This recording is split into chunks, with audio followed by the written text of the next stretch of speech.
충남을 지나서 경기 서해안으로 태풍이 진입했습니다. 앞으로 2~3시간 정도가 태풍의 최대 고비가 될 것으로 보이는데요. 기상팀 김진두 기자와 함께 태풍 상황과 전망 자세히 알아보겠습니다. 어서 오십시오. 네, 안녕하세요. 저희 취재 기자들이 계속해서 현장 상황을 전해주고 있고 태풍의 위치를 안내를 해줬는데 지금 정확하게 좀 짚어주신다면 어디쯤 와 있을까요? 태풍은 인천과 서울의 바로 서쪽으로 쭉 선을 그으면 그 정도 위치까지 올라와 있습니다. 중심 기압이 955헥토파스칼, 중심 부근에는 초속 37m, 시속으로는 133km에 달하는 강한 바람을 동반한 중형급의 강한 태풍의 위력을 상당하네요. 여전히 위치하고 있습니다. 이 정도 위치까지 올라와서 중형급 강한 태풍의 위력을 그대로 유지한 태풍은 상당히 이례적인 상황입니다. 방금 이례적이라고 말씀을 해주셨는데 그렇다면 수도권 바람도 점점 더 강해질 수도 있겠군요. 제가 방송 전에 잠깐 바깥을 보고 왔는데요. 서울이 지금 가장 바람이 강해질 시기입니다. 앞으로 1시간 정도는 이 정도 상황이 유지가 될 것으로 보이고 특히 순간적인 돌풍이 매우 강하게 수도권 지역에 몰아칠 가능성이 무척 높은 상태입니다. 그래서 굉장히 주의를 기울여야 되는 상황입니다. 지금부터 이 태풍이 지금 시속 42km 정도의 상당히 빠른 속도로 이동을 하고 있거든요. 앞으로 1시간 정도 이내, 그러니까 오후 3시 정도쯤이면 황해도 부근에 상륙할 것으로 예상이 됩니다. 태풍이 내륙에 상륙하면 세력이 급격히 약해집니다. 또 그만큼 이동 속도도 빨라지거든요. 상륙하면 시속 50km 속도로 북동진을 것으로 예상이 되고 있고 1시간 뒤에 이게 상륙한다고 했으니까 지금 태풍으로 인한 최대 고비, 수도권 지역에 영향을 주는 최대 고비가 앞으로 1시간에서 최대 2시간 정도 될 것으로 보입니다. 말씀하신 대로 태풍의 속도가 상당히 빠른 것으로 보이는데 이런 데는 좀 이유가 있을까요?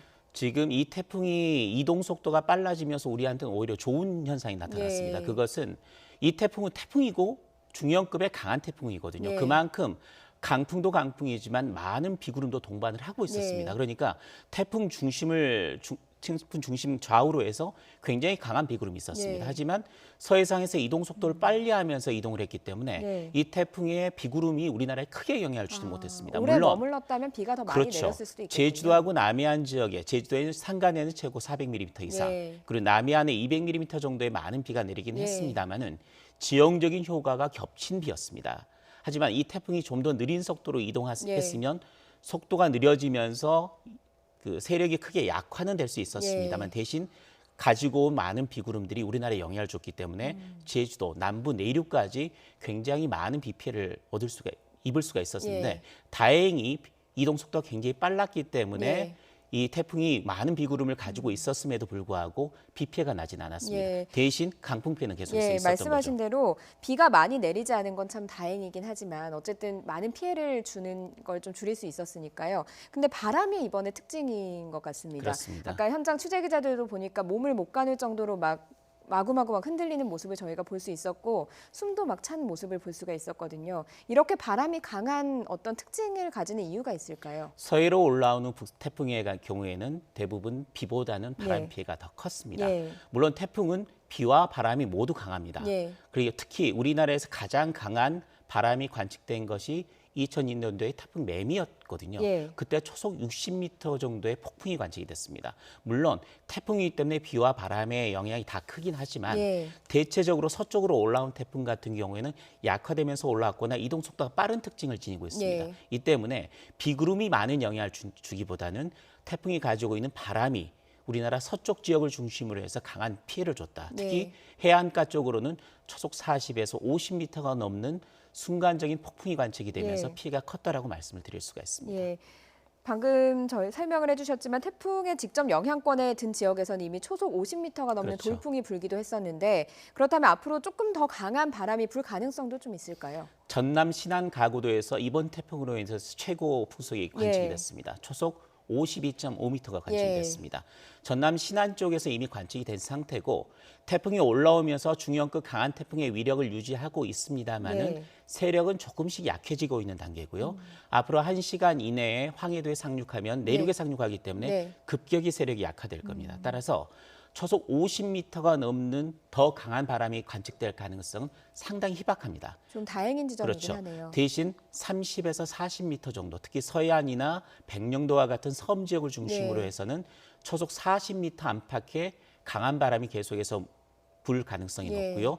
상륙한 태풍이 황해도에 상륙한 이후에 북한 지방을 통과하는 와중에도 예. 경기 북부 지역이나 서해 섬 지역을 중심으로 해서는 초속 25에서 30m 정도의 돌풍이 계속해서 불 겁니다. 따라서 오늘 저녁 무렵까지는 중부 지방을 중심으로 해서 강풍에 대한 경계를 계속해서 유지해야 합니다.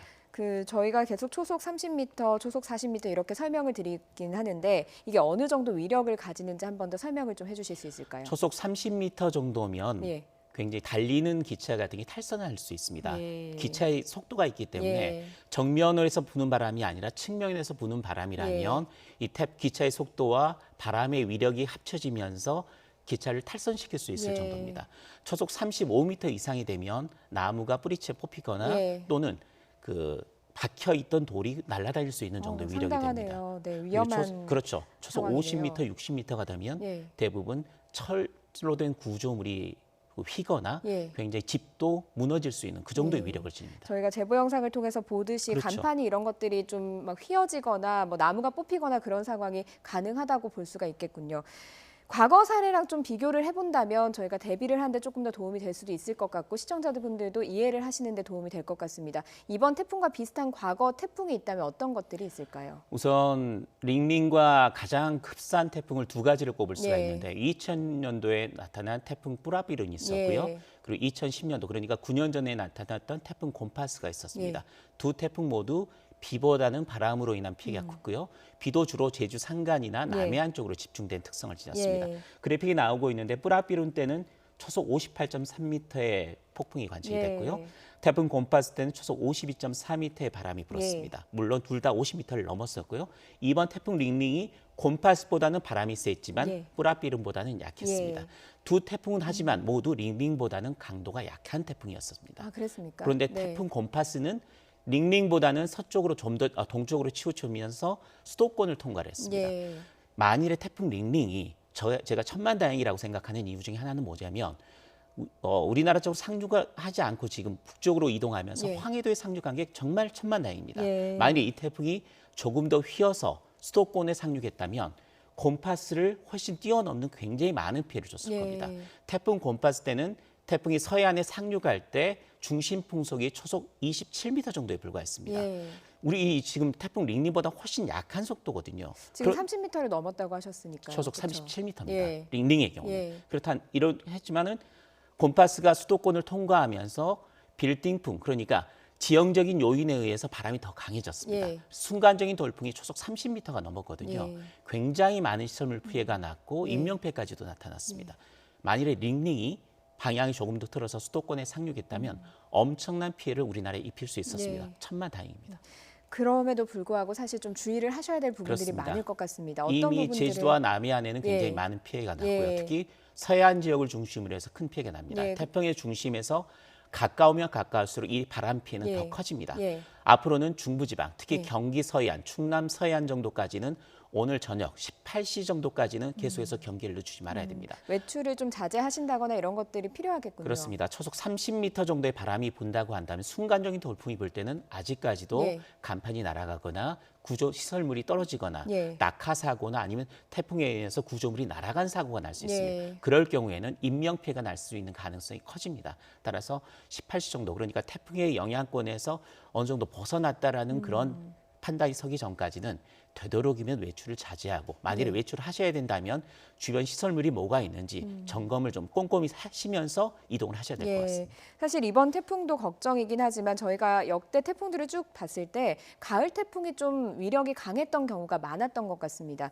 이번 태풍이 지나가고 나면 또 다른 태풍이 북상할 가능성도 있는 겁니까? 가능성이 충분히 있다고 네. 보여집니다. 왜냐하면 최근에 우리나라 남해 그러니까 적도 부근에서 굉장히 많은 태풍들이 계속해서 발달하고 있고 예. 이 태풍 말고도 벌써 두 개의 태풍이 더 발달했습니다. 예. 두 개의 태풍은 우리나라로 이동하지는 않았습니다만 태풍이 발생하면서 발달하는 시기에 우리나라로 태풍의 길이 열린다면 언제든 이번보다도 더 강한 태풍이 우리나라 주변으로 올라올 가능성 예. 아직까지 9월, 예. 10월 초까지는 분명히 있습니다. 예. 그러니까 경계를 늦추지 말아야 될 것으로 보이고요. 예. 또 최근 들어서 지구온난화의 영향으로 9월 태풍, 가을 태풍이 점차 늘어나고 있는 단계고 예. 그 시점도 9월에서 10월까지로 좀 늦춰지는 단계에 있습니다. 예. 따라서 앞으로의 태풍 가능성, 적어도 하나 정도의 태풍은 우리나라 근처까지 올라올 가능성이 10월 초까지는 있기 때문에 경계를 기울여야 합니다. 예, 일단 지금 태풍 링링이 수도권 지역에 접근을 한 상태이기 때문에 2~3시간 정도는 시청자 여러분도 좀 주의를 각별히 기울이셔야 될 것 같습니다. 오늘 말씀 여기까지 듣겠습니다. 고맙습니다.